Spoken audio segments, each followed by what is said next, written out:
En el contexto de Latinoamérica se generó una falsa percepción de ser incluido en el proyecto de nación, ¿no? O sea, te dijeron, aquí nos vamos a olvidar del racismo, te conviertes en mexicano y aquí no hay racismo porque todos somos mexicanos. Lo que sucedió en 1492 fue básicamente pues, como un encuentro de dos culturas que fue benéfico para todos, bla, bla, bla, bla, bla, ¿no? Y cuando se les hace el cuestionamiento, ellos siempre dicen, bueno, pero pues nosotros fuimos parte de un proceso similar con el mundo árabe y no nos estamos quejando, ¿no? Obviamente es algo muy complicado porque eso también le cambiaría por completo la conciencia nacional de la España hegemónica. Básicamente creer que hay una superioridad moral, epistémica, cultural y hasta divina. Que llegaron y banearon los sacrificios. Sí, por supuesto. O sea, esa estupidez fue una de los argumentos de algunos de estos historiadores españoles. ¿De qué se quejan ustedes, no? Y los reemplazamos por la Santa Inquisición. Sí, por supuesto, sí. Yo te pongo un ejemplo bien concreto. ¿Qué representa más una transgresión política más útil y más potente hoy en día?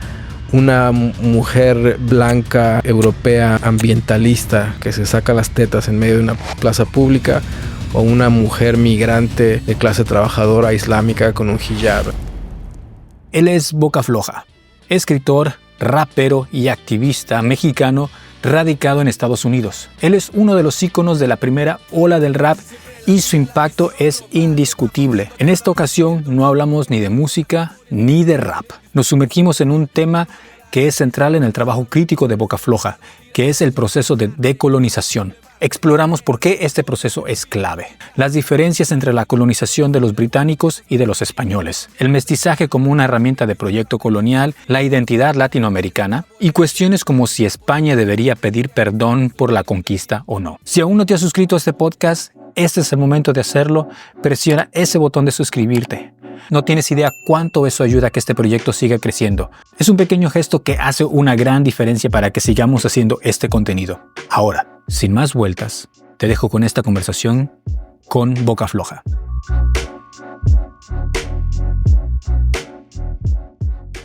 Boca Floja, en Berlín, en el podcast Guten Tag. ¿Cómo estás? Bien, gracias por la invitación. Un gusto siempre reconectar contigo y poder comunicar con la gente.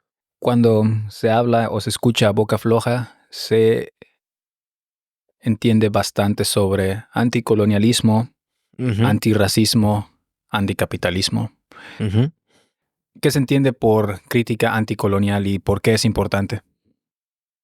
Bueno, por crítica anticolonial entendemos este proceso de lucha a través de diferentes plataformas que hace frente a experiencias de violencia colonial que se van aplicando directamente en nuestras condiciones diarias de existencia, en nuestra subjetividad, en nuestra humanidad en todos los aspectos, ¿no? A veces se entiende que el colonialismo es una cuestión que quedó atorada en el pasado, ¿no? Cuando en realidad es una maquinaria que evidentemente vinculada con el capitalismo tiene un impacto muy fuerte todos los días en todas las dinámicas que desempeñamos en la vida social de alguna forma, ¿no? Entonces, de alguna manera, yo a través del arte he decidido enfocar gran parte de mi producción artística, intelectual, cultural a discutir esos temas y a sumarme a contribuir a ciertos procesos políticos, ¿no? Que le hacen frente. ¿Qué tan fuerte o qué tan grandes son esos rezagos o esas marcas coloniales que en nuestra sociedad? Tan grandes como que definen la gran parte de condiciones que vivimos todos los días, ¿no? Lo podemos ver saliendo a la calle, básicamente cómo se estratifica socialmente la mayor parte de ciudades en el mundo, cómo está distribuida la riqueza, quién maneja los recursos, quién administra los saberes, el conocimiento, ¿no? O sea, hace falta solamente pues entrar a cualquier museo casi, ¿no? Entrar a caminar por cualquier ciudad para darse cuenta cómo es que históricamente hay una vigencia Ujú. de ese tipo de dinámicas, ¿no? El anticolonialismo crítico o ¿cómo se le llamaría? Pensamiento crítico. Pensamiento crítico. ¿Ha contribuido o se ha visto alguna disminución en en ese colonialismo moderno que vivimos, o simplemente nada más concientiza a la gente, pero en realidad no ha llegado al punto en el que se ha logrado alguna diferencia? No, yo creo que las diferencias sí se van resolviendo, obviamente en procesos que toman vidas y generaciones enteras, ¿no? O Ujú, sea, creo que si hacemos un ejercicio de 50 años hacia atrás, ujú, muchos de los movimientos políticos anticoloniales o artísticos anticoloniales generaron victorias bien importantes que nos permiten ahora a nosotros poder estar teniendo ciertas discusiones o ciertos acceso a ciertos espacios, o se han validado muchos de estas formas de conocimiento que hace 50 años era sencillamente impensable, y fue realmente a causa de el trabajo que estos movimientos hicieron, ¿no? Entonces creo que probablemente mucho del trabajo que se está haciendo ahora ujú. empieza a tener impacto, y en 10, 15, 20, 30 años se va a poder percibir esa diferencia de condiciones que se enfrenten en aquel momento, ¿no? Hay una parte en el nuevo libro que escribiste, Ujú. una frase que se me hizo muy, muy interesante y que creo que viene con un poco de sátira, ese Sí. texto, Ujú. y me gustaría que me lo describieras más. Lo voy a leer. Me pongo los lentes para poder leer mejor. Dice: el multiculturalismo y los liberales dicen que el privilegio blanco vive en nuestras mentes, que es una inferiorización patológica autoimpuesta, que genéticamente todos tenemos un poquito de todos y que lo que cuenta es la raza humana. Sí, bueno, es un poco haciendo un cuestionamiento a cómo es que el discurso multicultural Ujú, a veces estratégicamente evade las condiciones políticas y sociales que implica la racialidad. Es decir, em, eh, suprime la conversación de raza a través de un discurso en el que aparentemente todos somos la raza humana, básicamente, ¿no? O sea, ujú, es como una cuestión muy liberal, ¿no? Que como pensando que se reduce el racismo a una práctica discriminatoria, y no se entiende el racismo como una figura estructural que tiene todo que ver con poder, acceso, restribución de recursos, etcétera. Entonces, en ese sentido, pues es importante señalarlo, porque el liberalismo, como decimos popularmente, se va por la sombrita, ¿no? ujú. Como que evade la discusión central, que es el entender el racismo como una figura meramente estructural, sistémica, ¿no? Y lo reduce nada más a esta figura basada en la conversación sobre discriminación, que se convierte en un problema casi conductual, ¿no? Como de cultura cívica, y no de un problema sistémico, histórico, inmenso, ¿no? Cuando dices sistémico, y lo que muchos conservadores argumentan es la parte de muéstrame en la ley donde dice que las personas negras no pueden votar, o los morenos no pueden, o las mujeres no pueden hacer esto, cuando en la ley vemos de que todos deberían ser tratados con igual. ¿Cómo argumentas o cómo defiendes el argumento cuando te dicen no hay tal cosa como racismo sistémico? Ujú. Bueno, creo que en la práctica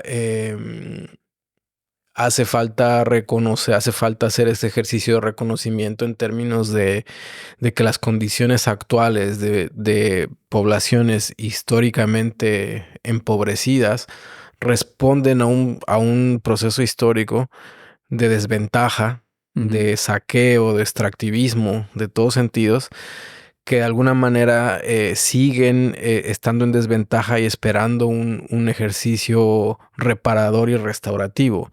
Entonces, en el papel puede decir que sí todo el mundo puede acceder a la universidad, ¿no? Pero ¿cuáles son las condiciones sociales de ese determinado grupo para que pueda acceder o tener dentro de sus prioridades la posibilidad de involucrarse en ese curso, en ese camino y llegar hasta esa misma posición, al igual que otra persona con otra experiencia histórica de clase y raza, ¿no? O sea, creo que es un poco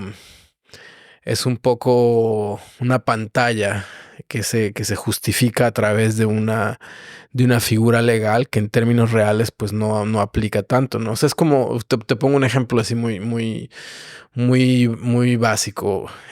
Por ejemplo, hay museos y centros culturales que se abren dentro de comunidades barrializadas o históricamente empobrecidas, ¿no?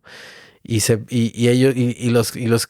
de los museos y los centros culturales dicen, bueno, este es un lugar de puertas abiertas, aquí puede venir cualquier persona, es gratuito.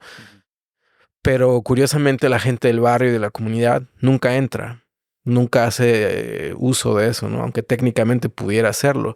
Y bueno, no hace uso de eso, pues porque hay condicionamientos históricos que lo hacen sentir fuera de ese espacio, que no le pertenece, la divulgación, la información no le llega, las condiciones de su vida le impiden de alguna manera el acceso a ese tipo de actividades porque históricamente ha sido negado. Entonces se siente un espacio pues completamente hostil para ciertos cuerpos, ciertas subjetividades, ciertas identidades, ¿no? Entonces sencillamente es el truco del sistema de alguna manera, ¿no? Hay una cosa que a mucha gente le da miedo y es el Finanzamt. Y la verdad, yo también era de esas personas que hacer la declaración de impuestos, en primera, me daba pereza y a la vez me daba miedo pensando de que el gobierno alemán me iba a terminar cobrando más. Pero hace unas semanas revisé mi estado de cuenta y apareció una sorpresa ahí. 1.400 euros que me regresó el Estado alemán. Y yo pensando de que me querían cobrar más y en realidad aparecieron 1.400 euros de vuelta. Y todo porque me puse a hacer la declaración de impuestos. Y yo sé que mucha gente no entiende aún cómo hacerlo. Pero hay herramientas, hay páginas que te ayudan a hacerlo muy fácil y por eso quiero agradecer a los patrocinadores de este episodio. Son WunderTax. WunderTax es una plataforma que hace mucho más fácil el proceso de hacer tu declaración de impuestos. Solo tienes que abrir una cuenta y seguir el proceso paso a paso que te va preguntando la plataforma. Te lo hace en un lenguaje entendible, nada de lenguaje burocrático y solo vas siguiendo los pasos y vas subiendo los documentos que te pide. Y por ejemplo, si no has trabajado un año completo, o tuviste algún aumento de sueldo, eso hace que tengas derecho a una devolución de tus impuestos. Además, hay muchas cosas que puedes deducir. Por ejemplo, si tuviste un curso especializado o también el transporte que utilizas, tu ticket del tren, hay muchas cosas que puedes deducir y que mucha gente no sabe. WunderTax te ayuda a descubrir cuáles son esas cosas que puedes deducir y a la vez te va calculando cuánto podrías tener de retorno de tus impuestos. En promedio, se dice que la gente recibe 1.050 euros. Y como te dije, yo recibí 1.400. Quizás te toca nada más 300 euros. No importa. Aún así sean 100 euros, son 100 euros que el gobierno te debe y que tienes el derecho a pedirlo. Así que no hay pierde, gente. Seguimos con el episodio. Chequen el link de nuestro patrocinador en la descripción. Muchos dicen que, ¿cómo le llaman? Que es un pensamiento neomarxista el esperar el equality of outcome, que le llaman igualdad de resultados y no igualdad de oportunidades. Muchos dicen que existe, y lo digo porque entre comillas, porque yo sé que no existe tal cosa como igualdad de oportunidades. Sin embargo, el conservador dirá que existe oportunidad de igualdades, sin embargo, no se puede garantizar una igualdad de resultados. En el proceso anticolonial y de reparación se espera una igualdad o similitud de resultados, ¿cuál sería el argumento para decir por qué no se obtiene la igualdad de resultados o una similitud en resultados a pesar de que las oportunidades son más justas que hace muchos años?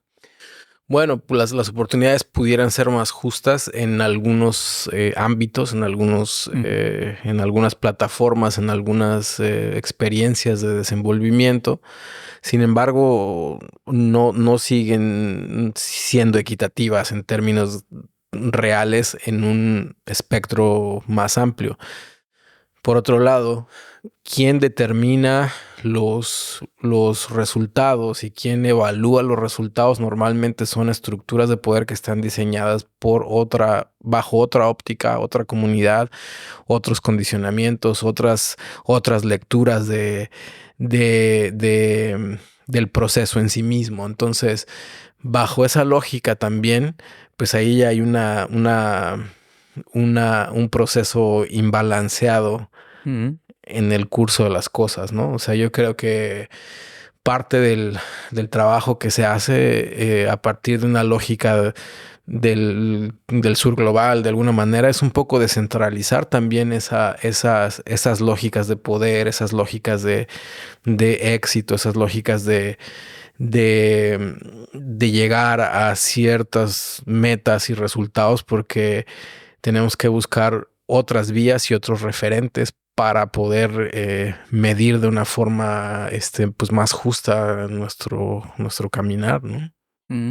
Y quiero acá continuar un poco con el texto. Nos quedamos que genéticamente todos somos un poquito de todos y que todo cuenta como la raza humana.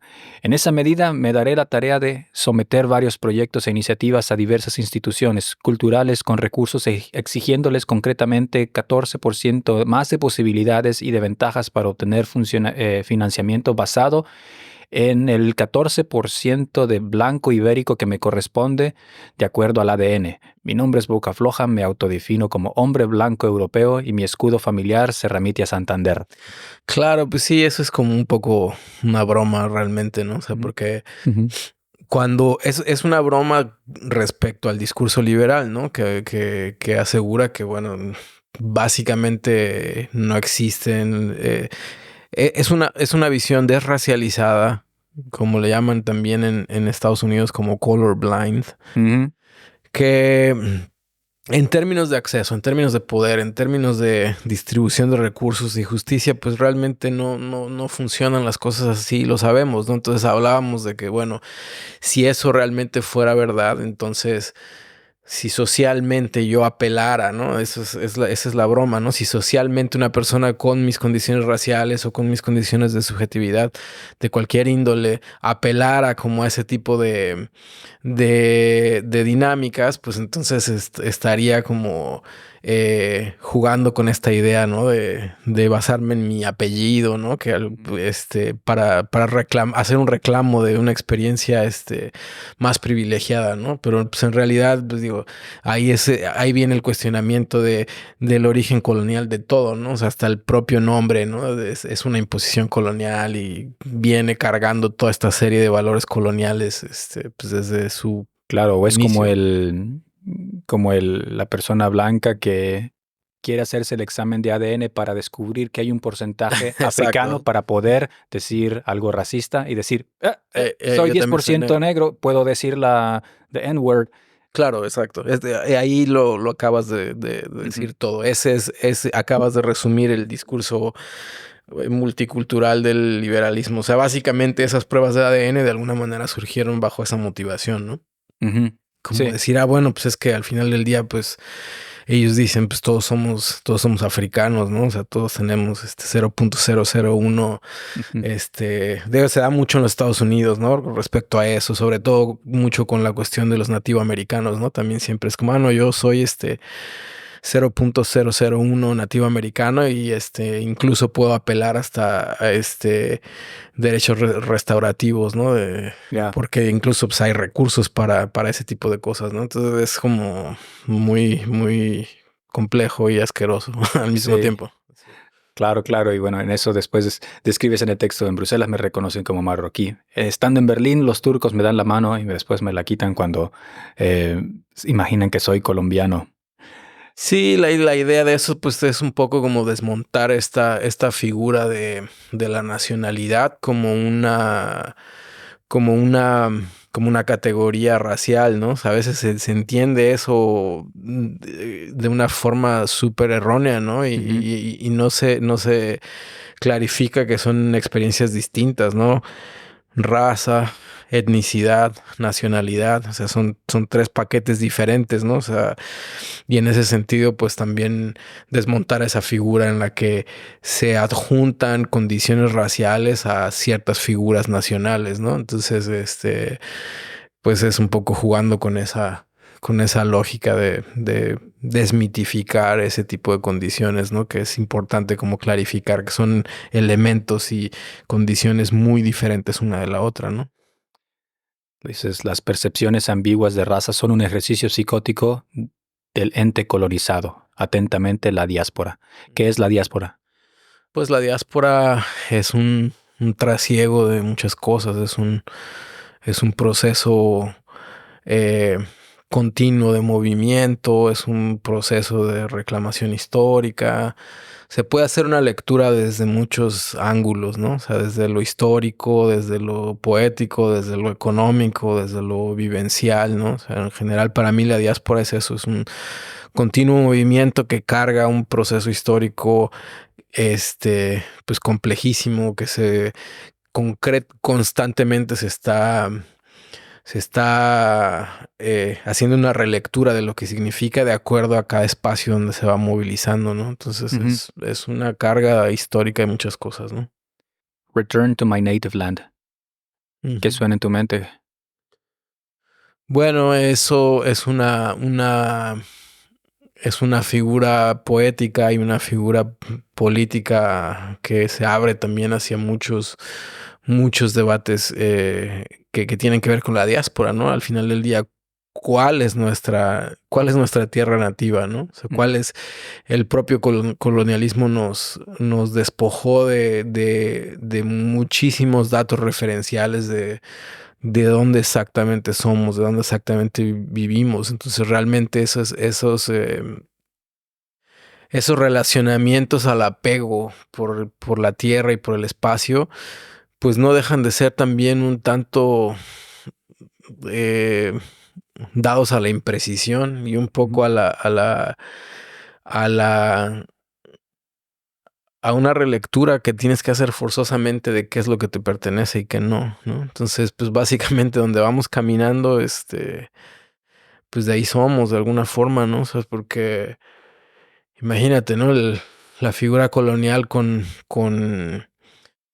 México en el sentido de los pueblos originarios, pues también todo lo empaquetó en una sola experiencia, ¿no? Habiendo tantas múltiples experiencias Ujú.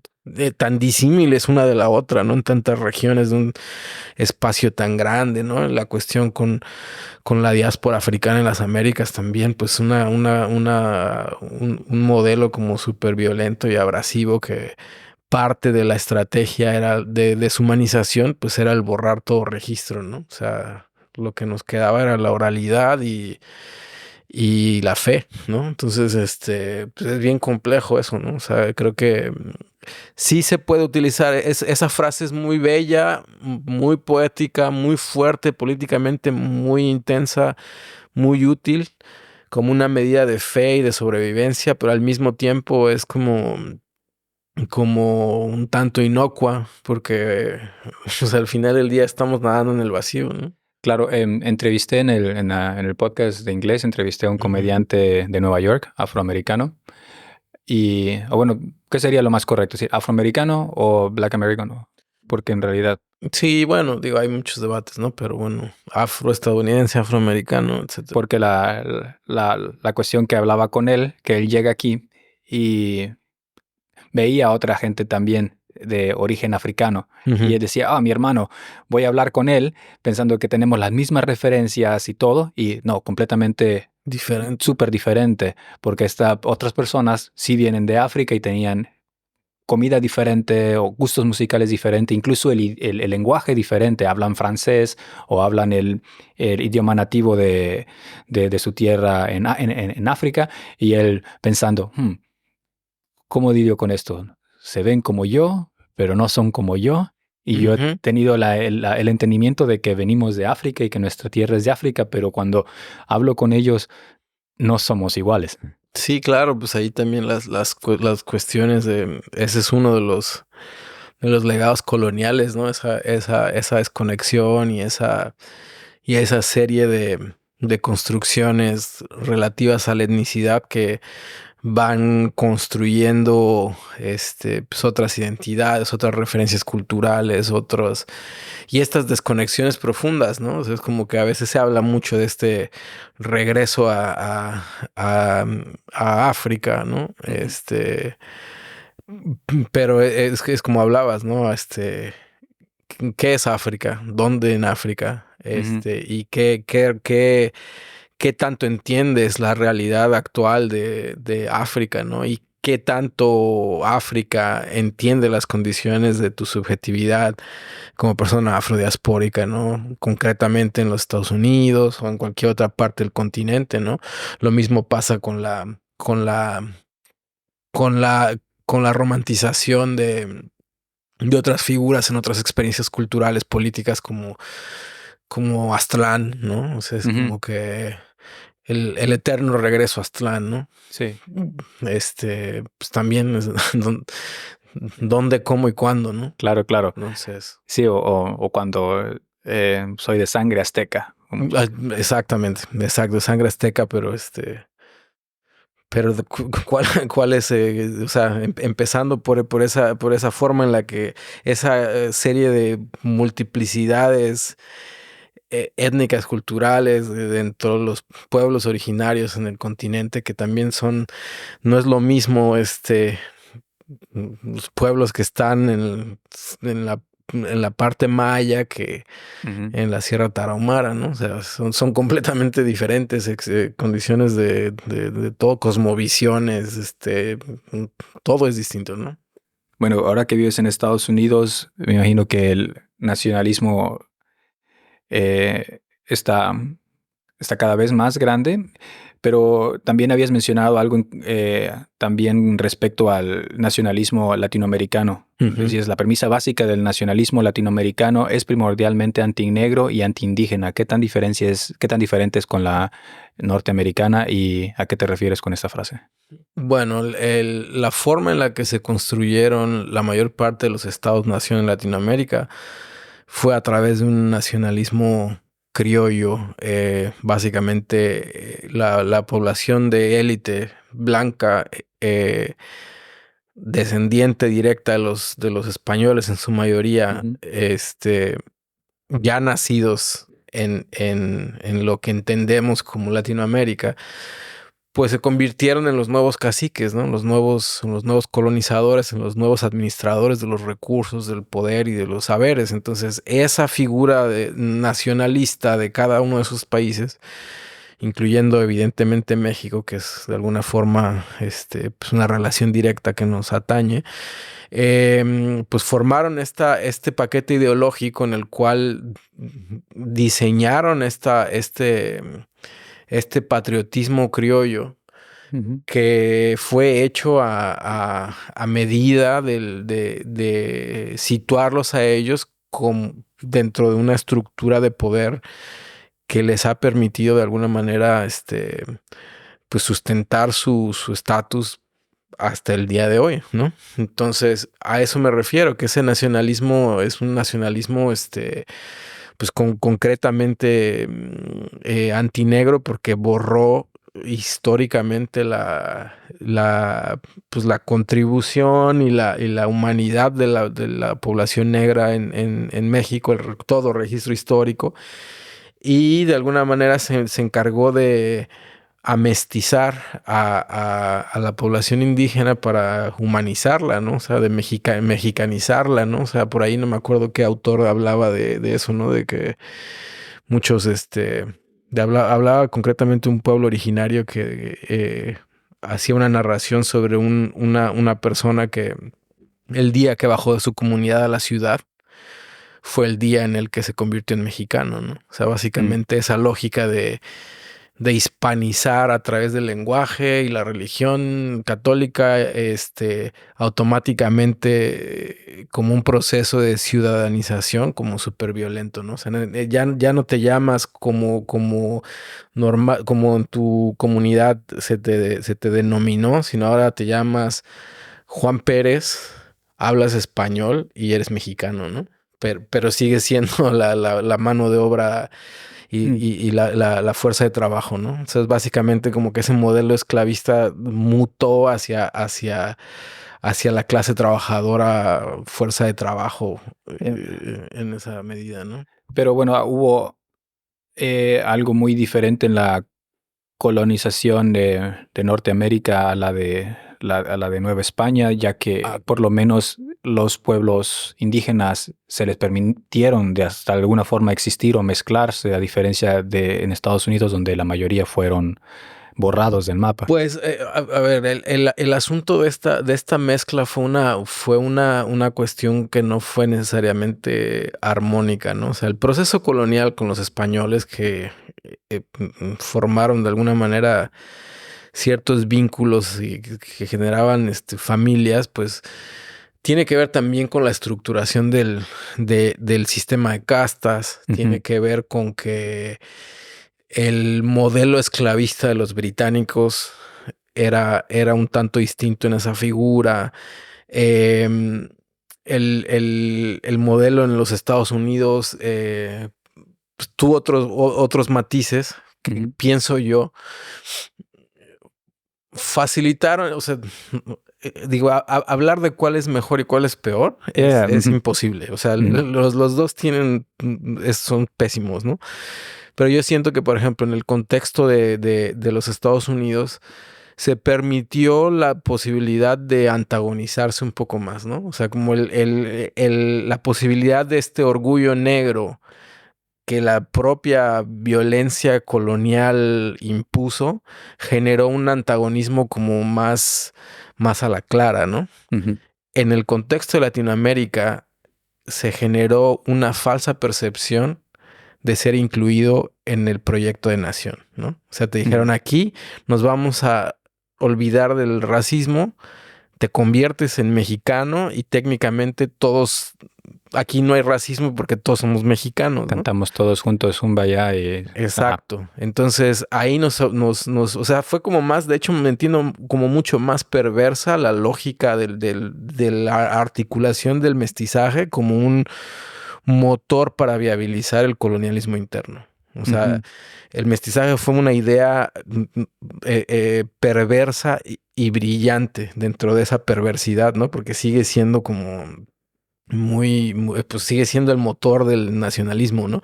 Entonces, en ese sentido, pues la gente, al sentirte parte del mismo proyecto, pues se nubla por completo la relación de estratificación racial, aunque en la realidad puedes ver cuáles son las 100 familias ricas que controlan el país, ¿no? Claro, claro. Y puedes ver racialmente cuál es su origen y cuáles son sus condiciones, ¿no?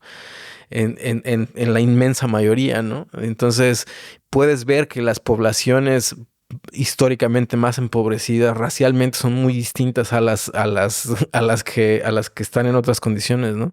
Y basta con ver los apellidos Exacto. de los pasados presidentes. Pues por claro. ejemplo, la actual presidente, Fox.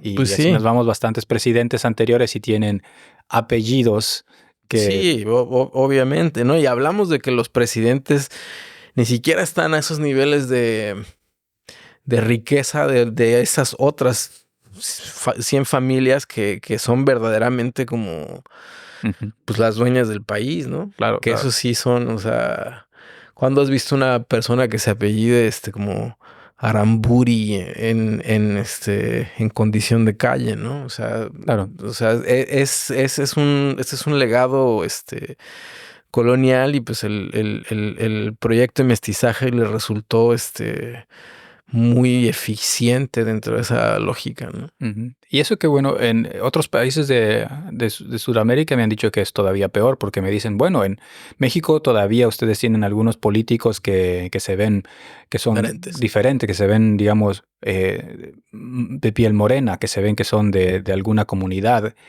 indígena, pero en nuestros países me dicen, nada, nada, o sea, si no eres blanco no llegas. Sí, no, pues sí, o sea, Que no sé si tuvo que ver algo el hecho de la figura que tuvo Benito Juárez y tener esta romantización de que el eh, presidente que venía de una comunidad de Oaxaca indígena llegó a ser presidente y eso quizás sí, ayuda. digo, bueno, México tuvo un presidente negro o afrodescendiente, Vicente Guerrero, ¿no? O sea, el asunto es también a qué nivel estas figuras políticas, además de su experiencia racial, tienen conciencia racial, porque ese también es otro asunto, ¿no? O sea, muchos de ellos probablemente vienen de experiencias donde en cualquier parte del mundo serían leídos como una persona racializada, pero en términos de su autoconciencia racial, ellos operan de otra manera, ¿no? O sea, ellos no tienen esa capacidad de conciencia. Obviamente hay muy claras excepciones, ¿no? Pero sí, en otros lugares pues es o muy similar o incluso puede ser hasta más dramático, ¿no? Ujú. Eso que mencionabas de si tenían la conciencia a pesar de tener algún aspecto físico o algún origen de alguna comunidad marginalizada, pero en sí mismos no tienen esa conciencia de clase o conciencia de raza, Ujú, se me hizo hace poco acá. ujú, Bueno, uno de los líderes del Partido Verde de aquí, ujú, él se apellida Özdemir, de origen turco. ujú. em, y bueno, los verdes aquí siempre, sí, bravo, Greta Thunberg, te amamos y todo. Claro. Últimamente, hace un par de días, él declaró en televisión de que lo que ha hecho ella le parece horrible, que le parece sumamente humillante y atroz de que ella sea pro-Palestina. Claro, Y me pongo a pensar. porque ese es uno de los temas que rompe con los modelos liberales, ¿no? O sea, rompe desde las estructuras políticas a nivel de los liberales hasta rompe con amistades, ¿no? O sea, a nivel de redes sociales y demás, ¿no? O sea, es como un tema como tan complejo que no lo pueden digerir fácilmente ciertos círculos. Entonces, es lo que hablábamos hace un ratito fuera del aire, ¿no? O sea, puede haber activistas del ambiente súper comprometidos con ciertas cosas a nivel del ambiente, pero al mismo tiempo les da igual si hay un genocidio de niños palestinos, ¿no? O sea, como que Ujú, eso no les interpela, ¿no? O sea, les da exactamente lo mismo, ¿no? Entonces, claro. ahí está la diferencia entre una visión política y otra, ¿no? Exactamente, sí, no, eso es lo que ¿cómo se dice? Eh, lo más ilógico que encuentro también en ese discurso y más cuando dicen somos verdes por el medio ambiente. Yo siempre pienso, ¿y qué contamina más? ¿Que yo vuele a México o una sola bomba que explota en Gaza? ¿Qué contamina más? ¿Me vas a empezar a decir que mi huella de carbono Claro. cuando estás permitiendo aquello? Él se sabe, digo, es bien sabido que uno de los organismos o entidades más contaminantes del mundo entero es el ejército estadounidense, ¿no? Ujú, Entonces, empezamos mal, ¿no? claro. O sea, Volviendo a lo del colonialismo. A veces el proceso colonial se ve como que es parte de todas las civilizaciones y en cada etapa del mundo antiguo, incluso del mundo moderno, vemos que todo país hasta cierto punto fue una colonia de algún otro. ¿No lo ves así? Alemania fue colonia de Prusia, todos los países fueron, digamos, colonia de Francia, de Inglaterra. yo creo que hay una diferencia en el sentido de que modelos previos de, de colonización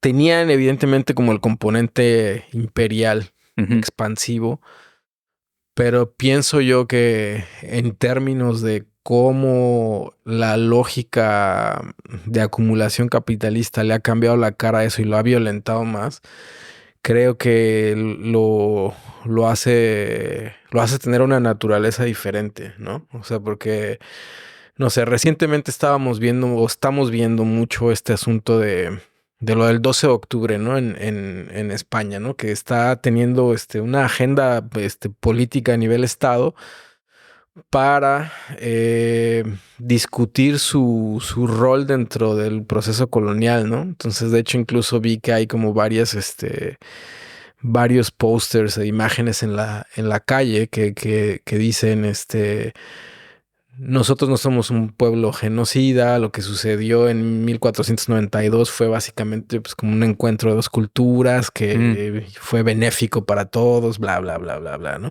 Y cuando se les hace el cuestionamiento, ellos siempre dicen, bueno, pero pues nosotros fuimos parte de un proceso similar con el mundo árabe y no nos estamos quejando, ¿no? Y es como que no. La realidad es que no es así. O sea, la naturaleza de ese proceso histórico fue muy distinta y no hay manera de justificar de esa manera tan burda y tan absurda pues el proceso colonial. O sea, yo más bien pienso que ahí lo que toca, lo que corresponde, pues es hacer asumir lo que sucede y generar un proceso que implique un acto reparador y restaurativo, ¿no? Que no sea nada más en lo simbólico, en lo meramente simbólico de pedir disculpas, ¿no? O sea, digo que igual no es que esté mal pedir disculpas, ¿no? Pero yo creo que sí lo que corresponde es eso. Pero obviamente es algo muy complicado porque eso también le cambiaría por completo la conciencia nacional de la España hegemónica, ¿no? O sea, como que se deconstruye y se va a la mierda toda esa figura de España como una nación, ¿no? Bueno, no sé si Yuval Harari, no sé si lo leíste en Sapiens. Él explica cómo todas estas ideas y mitos son los que construyen las naciones. Y la idea de, por ejemplo, de lo que tú mencionabas, de un México, que todos somos iguales dentro de esta estructura racial, todos somos integrados en una misma para poder tener un país o poder unirse como nación en contra del imperio español o los españoles a través de esta idea de que nosotros fuimos a llevar la civilización a América, es lo que mantiene al país, es como la base de su creencia como país. A veces cuando empiezas a quitar esas partes, empiezas a deshacer el mito y esa unidad que genera que una nación exista, de repente deja de tener sentido. Pero sí, o sea, ese es un debate que he estado viendo últimamente, si deberían pedir perdón o no. Y luego estábamos también en el podcast en inglés, teníamos a alguien que estábamos hablando de historia, él era de Inglaterra, y estábamos hablando sobre los impactos coloniales de Inglaterra, ¿no? Y él menciona así, y hoy en día solo algunos lunáticos están en Inglaterra, están a favor del imperio. Sí, es que llevamos esta civilización y el imperio son unos cuantos lunáticos. Es como si algún español dijera, llevamos civilización a España, y yo y Benji nos quedamos, hay bastantes de esos, y eso es normal para muchos de ellos pensar. O sea, la mayoría yo creo que piensa todavía de, nosotros llevamos la civilización a América. Sí. Pues sí, es parte de del imaginario colectivo del español hegemónico, ¿no? Básicamente creer que hay una superioridad moral, epistémica, cultural y hasta divina, ¿no? De que llegaron y banearon los sacrificios. Sí, por supuesto. O sea, de hecho, esa estupidez fue una de los argumentos de algunos de estos historiadores españoles, ¿no? Decían como de qué se quejan ustedes, ¿no? Si ustedes tenían sacrificios humanos. Se comía el corazón, ¿no? Y los reemplazamos por la Santa Inquisición. Sí, por supuesto, sí. O sea, es absurdo, ¿no? O sea, básicamente nos nos regalaron la posibilidad de ser humanos, ¿no? Entonces, pues sí, es absurdo, ¿no? Yo creo que sí, más allá de la cuestión de una disculpa, hace falta un ejercicio meramente restaurativo y que repare materialmente, moralmente, epistémicamente, pero materialmente Pero materialmente, eso. ¿cómo? Pues hace falta recursos, o sea, Porque básicamente fue eso, ese país se construyó a base una riqueza que se que se fortaleció por lo que extrajeron sí, sí, sí. ilegalmente de todo el continente, ¿no? O sea, Pero básicamente fue básicamente así. al día de hoy se la acabaron y por eso ya no son la potencia que Pues son. sí, sí, pero digo, ahí tienen una deuda pendiente, ¿no? Esa es la verdad, ¿no? O sea, es curioso, digo, caso de Portugal, ¿no? Como Sí. España mismo, Portugal, cómo se han, pues como ahora ellos empiezan a voltear, ¿no? Para allá, en otros aspectos, ¿no? Pero por ejemplo, en el caso de los países como Algeria, Marruecos, Túnez, el, fueron por bastante parte del proyecto colonial de Francia o Ujú, Inglaterra, ujú. pero anteriormente habían sido por muchísimos años parte del proyecto colonial o imperialista del Imperio Otomano. ¿Por qué se le atribuye más los daños a Inglaterra y Francia y no al Imperio Otomano? Pues creo porque hablamos de esa diferenciación en términos del modelo de extracción que es previo a esta lógica capitalista quizá tenía una naturaleza diferente, ¿no? O sea, yo creo que históricamente no ha habido un modelo más violento de largo impacto que, que la aplicación del modelo colonial en base a la lógica capitalista, ¿no? Entonces, yo creo que en ese sentido, pues sí, países como Francia, como Inglaterra, como España, como Portugal, como Países Bajos, ¿no? Como Alemania incluso, ¿no? Que a veces se olvida un poco que Ujú. de la relación colonial que tuvo en un montón de países, ¿no? Como que pues asuman su responsabilidad, ¿no? Y su redistribuyan sus recursos, ¿no? Claro, ¿qué tan lejos ha ido todo esto de la cultura woke o de todo eso de reparación y de tú eres culpable por ser blanco solo por el hecho de ser blanco? Ok. ¿Y tú qué opinas sobre todo eso? ¿Hasta dónde ha llegado todo el wokeismo que le llaman ahora y que ahora se le culpa por bastantes cosas? Bueno, como muchos movimientos pueden llegar a ser cooptados, ¿no? O sea, empezando porque, bueno, la terminología original de woke era una construcción meramente referente al contexto social negro estadounidense, ¿no? Y a partir de ahí se empezó a utilizar o secuestrar también por ciertos círculos liberales que de alguna manera han banalizado, han terminado por banalizar el significado original de esa experiencia, de ese proceso. Y pues puede terminar en situaciones como la que mencionas, que de alguna manera se apegan más a preocupaciones un tanto más superfluas que carecen ya de una viabilidad política transformadora. O sea, que más bien están preocupados por dinámicas de respetabilidad, dinámicas de conducta social, dinámicas de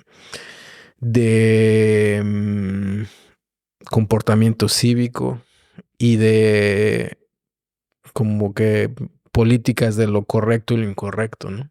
Ujú. Entonces, en esa lógica, pues estás desmantelando realmente la vena política importante que puede tener un acto de conciencia crítica, ¿no? Ujú. Entonces, pues ahí sí se puede caer en el ridículo, ¿no?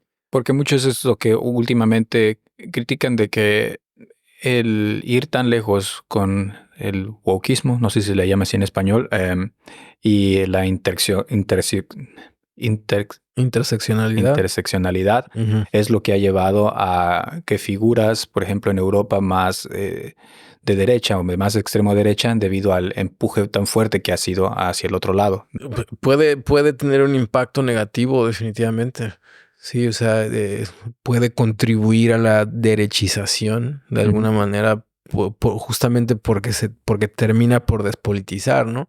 Ujú. Pero yo creo que, o sea, un ejercicio de conciencia crítica no es responsable de ese proceso, sino el asunto aquí es cómo se han cooptado esas prácticas culturales, se han secuestrado y se han banalizado y se han despolitizado y han terminado por ser una versión como súper performativa de lo que realmente eran, y están más ocupadas por fiscalizar quién es políticamente correcto y quién no, ¿no? Y quién utiliza el lenguaje inclusivo y quién no, no por decir que el lenguaje inclusivo sea negativo o sea inútil, ¿no? Pero hay como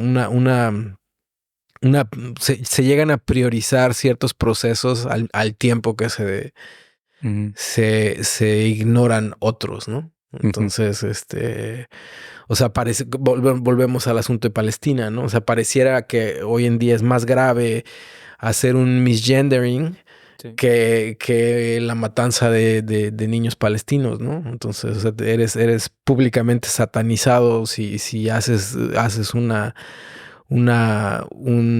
gendering incorrecto, Ujú. Claro. pero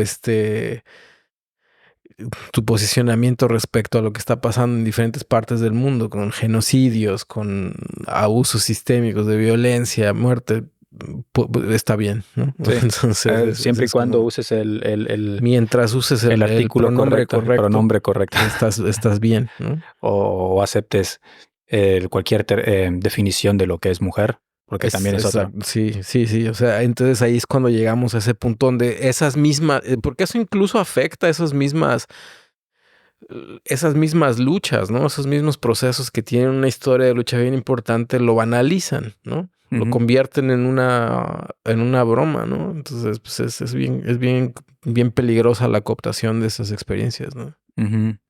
Hay una parte, una frase en una canción que tienes que dice: un verso islámico salva el confinamiento, tratados como animales en cárceles de cemento. ¿A qué verso islámico te refieres? Bueno, no a uno en concreto, pero habla de la práctica del Islam como una figura fundamental en los procesos de sobrevivencia dentro de las prisiones, ¿no? Concretamente, esa es una de las cuestiones que a mí me ha acercado muchísimo al Islam, que es el rol que el Islam tuvo, por ejemplo, en las prisiones en los Estados Unidos, ¿no? Como una práctica de fe dejó de ser una experiencia meramente abstracta para convertirse en una plataforma de organización política dentro de un espacio de animalización y de deshumanización perverso como es la cárcel, ¿no? O sea, cómo esa posibilidad y esa práctica de fe ayudó a las poblaciones racializadas en la cárcel para poder navegar un espacio tan perverso y tan violento como la prisión, ¿no? Entonces, hago referencia a ello porque me parece bien interesante en ese sentido, ¿no? Hablaste de, bueno, que tienes un acercamiento con el Islam. Ujú. ¿Has escogido el Islam como religión? Sí. Hace varios años ya que lo practico, que tengo una vinculación con él. ¿Por qué el Islam y no el cristianismo? ¿Qué hace tan diferente o atractivo al Islam y qué tan diferente es al cristianismo si ambos son ciertos, hasta cierto punto, una fantasía en un mundo secular? Bueno, yo entiendo las diferencias en el dinamismo y en la posibilidad política que otorga una y otra. O sea, mi conexión con el Islam viene a raíz de una formación política que tiene que ver con movimientos sociales que fueron cruciales en mi formación, ¿no? Como los Black Panthers, como la figura concreta de Malcolm X. Eh, Incluso la relación que tiene evidentemente con las prisiones y otras experiencias que incluso se manifestaron mucho dentro del movimiento de hip hop en su proceso de incepción, ¿no? En ese sentido, para mí, el Islam es una figura meramente dinámica, con una significación histórica importante para la población históricamente racializada. Y me parece que es un espacio de dinámico, de flujo comunitario que está cargado de una potencialidad tremenda. O sea, muchas de las comunidades islámicas en la diáspora, en el sentido contemporáneo, que he tenido la oportunidad incluso de convivir con ellas, concretamente en Europa, por ejemplo en Bélgica, con las comunidades marroquíes y del norte de África, he podido percibir la capacidad de empatía y de respuesta política a nivel comunitario que tienen, teniendo al Islam como una figura central en su formación comunitaria.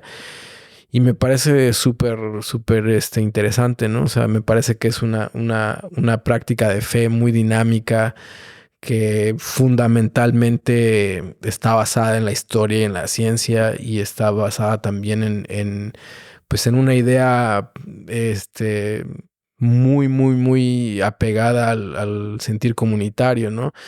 Mi relación con el cristianismo es una relación entiendo las diferentes experiencias, y por ejemplo he leído mucho sobre la teología de la liberación, por ejemplo, ¿no? Que sabemos que tuvo un rol súper importante en movimientos en Latinoamérica, en términos movimientos de liberación y de liberación incluso armada, ¿no? En Latinoamérica, ¿no? Que es un acercamiento también a la fe como que súper militante, de índole social, ¿no? O sea, bien cabrón, ¿no? Entonces yo soy como muy respetuoso a la fe como una posibilidad política, ¿no? Entonces, en ese sentido, es una forma de militar, ¿no? O sea, es una forma de entender también la relación personal e individual de nuestra subjetividad con un terreno mucho más amplio, ¿no? Que que explica muchas de las razones por las cuales estamos aquí, ¿no? Entonces, esa es mi visión. ¿Y cómo se siente ahora cuando en Europa, bueno, no sé cómo sea en Estados Unidos, pero en Europa, en muchos países, el nivel de islamofobia es bastante grande, y en muchos sectores o para muchos políticos el Islam es visto como el origen de todos los problemas que tenemos en la actualidad? Bueno, eso es parte de la lógica fascista por antonomasia de muchas figuras políticas en el contexto de Europa y en el contexto del mundo, ¿no? O sea, sabemos que bueno, hay una guerra de índole racial, hay una guerra de índole económico, que de alguna manera tiene una construcción profundamente racista, fascista, antiislámica, y que utiliza argumentos muy pobres respecto a las razones por las cuales justifica sus actos antiislámicos, ¿no? O sea, concretamente como los derechos, la libertad como una figura que ellos determinaron, y ellos construyeron a su gusto y semejanza, preferencia y beneficio, ¿no? Entonces, pues digo, creo que es una de esas situaciones que creo que no están sujetas ya a debate, ¿no? En muchos espacios, ¿no? O sea, como que entender el hijab como también como una elección personal, que al final del día es un acto libertario, pues creo que ya tiene que instituirse pues como un derecho, ¿no? De cualquier persona, ¿no? Entonces, pues es... Claro, sin embargo, aquí es visto como como un símbolo de opresión, es lo que se percibe. Sí, por supuesto, pero es que esta noción occidental, esta es de la realidad, es la noción del despojo y desprendimiento de prendas como única figura referente a un acto de libertad, es una figura meramente occidental. O sea, al final del día, el ejercicio libertario consiste en la posibilidad de elegir, en la posibilidad de tomar una decisión autónoma sobre tu propio cuerpo. En ese sentido, se convierte en un acto libertario. Yo te pongo un ejemplo bien concreto. ¿Qué representa más una transgresión política más útil y más potente hoy en día? Una mujer blanca, europea, ambientalista, que se saca las tetas en medio de una plaza pública, o una mujer migrante de clase trabajadora islámica con un hijab en la misma plaza pública. A la estructura de poder le incomoda más y le genera más conflicto la mujer islámica migrante. Entonces, esa es la lógica y la relación política de una visión occidental fascista, ¿no? Sí, 100%. En Francia el baneo a los, ¿cómo les llamaban? Los burkinis. Sí, exacto. Era como de, te tienes que quitar la ropa como símbolo de libertad, ahora te la tienes que quitar. Está raro. O sea, el quitarse la ropa como símbolo de libertad es una percepción completamente occidental y sumamente anticuada, ¿no? O sea, ya es sumamente ya como pues incluso atrasada intelectualmente dentro de ese universo epistémico, ¿no? Hay también varias figuras que encuentran en el Islam ciertos puntos o ciertas doctrinas bastante útiles. Yo nunca he explorado el Islam, ¿no? Cuando me dicen el Corán dice esto o lo otro, cuando dicen, yo digo siempre no sé, nunca lo he leído, porque muchos dicen el Corán es un libro violento, o otros dicen es un libro de amor. Digo, yo no lo sé, nunca lo he leído. Pero sin embargo hay personajes o personas que se han visto ciertas doctrinas en el Islam que han encontrado atractivas. Bueno, está el infame Andrew Tate, que también se ha convertido al Islam, o él dice. Y también he visto que últimamente muchos jóvenes, sobre todo aquí en Alemania, encuentran en el Islam como decías tú, comunidad entre los jóvenes, hombres jóvenes. Muchos dirían también que el Islam es una religión, ok, está muy bien, pero porque el beneficiario de ahí es mayormente los hombres.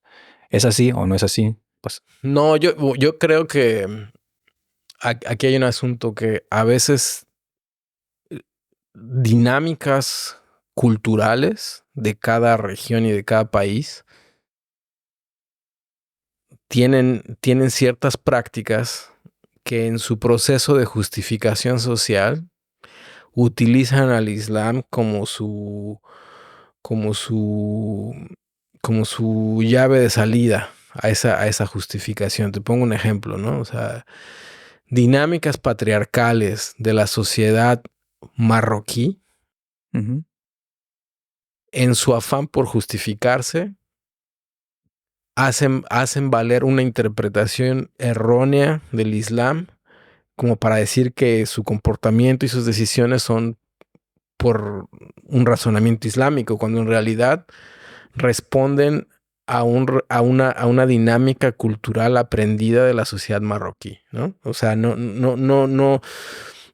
es no es el Islam propiamente, sino la serie de valores y paquetes culturales que tú aprendiste dentro del espacio donde te desenvolviste, ¿no? O sea, es decir, como que como en México, digamos. Exactamente, o sea, el ejemplo es, para ser un poco más claro, el ejemplo es así. Muchos hombres dicen, sí, yo puedo tener, 4 mujeres, ¿no? Y mi justificación es decir que el Islam lo permite. En realidad eso es una interpretación que puede prestarse a 1,000,000 de debates en términos meramente islámicos. Pero lo que tú estás tratando de justificar es una dinámica social asociada con cuestiones patriarcales que viene directamente no del Islam, sino de tu relación con la cultura marroquí o con la cultura mexicana o con la cultura X o Y, ¿no? Sí, Entonces, el mexicano, por lo menos, no sé el de ahora, pero el de antes también tenía 3 mujeres. exacto. Entonces, ese es el asunto, ¿no? Y creo que también, obviamente, hay ciertas interpretaciones del Islam y ciertos grupos islámicos que están más enfocados en lo permisible y lo no permisible que en una lectura viable, fluida, oxigenada de la práctica islámica. Y ahí es donde, como en todos espacios, pues estamos en un conflicto como completamente regresivo, ¿no? Porque el Islam no es una serie de prohibiciones y no prohibiciones. O sea, creo que es mucho más extenso que eso, ¿no? O sea, el Islam como tal no nada más se basa en... O sea, la relevancia del Islam no radica en únicamente ayunar y no comer cerdo, ¿no? O sea, radica en una serie de experiencias que es mucho más extenso, mucho más amplio y que más allá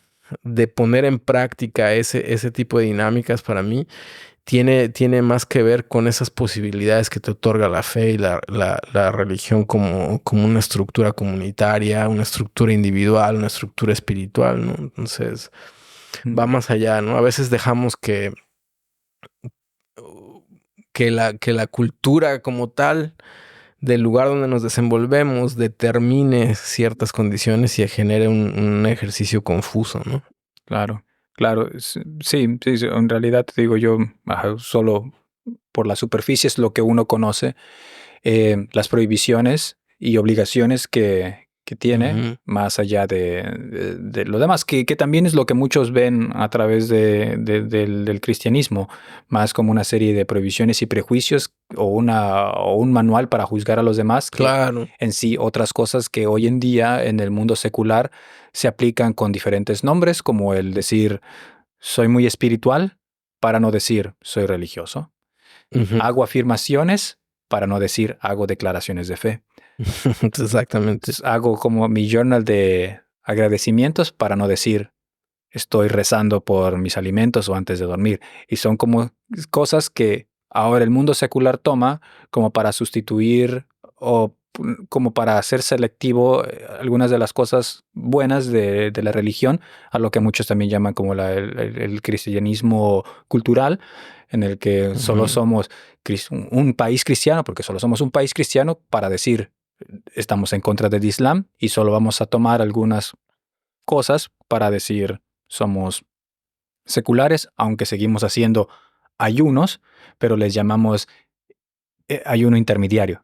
Ujú, exactamente, pues lo has dicho mejor que nadie, o sea, creo que sí, en la lógica del mundo contemporáneo occidental liberal es, es, eh, es, es válido e incluso necesario como adherirse a una corriente espiritual, Ujú. pero está prohibido básicamente dentro de su lógica como discutir la posibilidad de entender la religión desde otra óptica, ¿no? O sea, es como, es volvemos a lo mismo, se les desmonta un poco la figura fundacional de su plataforma, ¿no? Sí.